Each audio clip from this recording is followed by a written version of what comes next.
ఆ block buster అంతే. Jailer movie Vikram ఏ రేంజ్లో వచ్చిందో ఇది కూడా ఫస్ట్ హాఫ్ ఆ రేంజ్లో వచ్చింది. బట్ సేమ్ మూమెంట్ సెకండ్ హాఫ్లో చేయలేకపోయారు. రొటీన్ స్టోరీ సెకండ్ హాఫ్ కంప్లీట్గా రిటర్న్ స్టోరీ. అసలు క్లైమాక్స్ కూడా అంతేం అనిపించలేదు, రొటీన్గా అనిపించింది.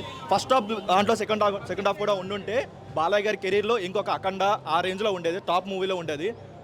యాక్షన్ బ్లాక్స్ చాలా బాగున్నాయి. అండ్ తమన్ అయితే బీజిఎం చావు కొట్టాడు. అసలు అఖండాకు మించి బీజిఎం అయితే కొట్టాడు ఫస్ట్ హాఫ్లో. సెకండ్ హాఫ్ అంతా అనిపించలేదు కానీ బీజిఎం వరకు ప్రతి సీన్ లేపాడు. ఫస్ట్ హాఫ్లో వచ్చే ప్రతి సీన్, ప్రతిదీ విజువల్ క్లాప్స్ కొట్టే సీన్స్ అసలు ఫస్ట్ హాఫ్ మొత్తం.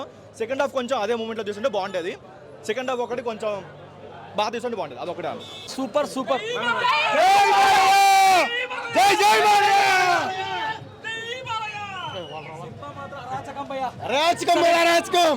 సంక్రాంతికి అమ్మ మొగుడు బాలయ్య బాబు. జై Balayya. Sankranti winner, Sankranti winner.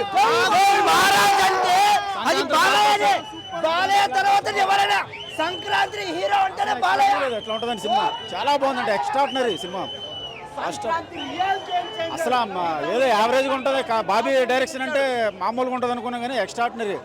First half అయితే ఒక సెకండ్ కూడా బోర్ కొట్టబో, ఫస్ట్ నుంచి లాస్ట్ వరకు.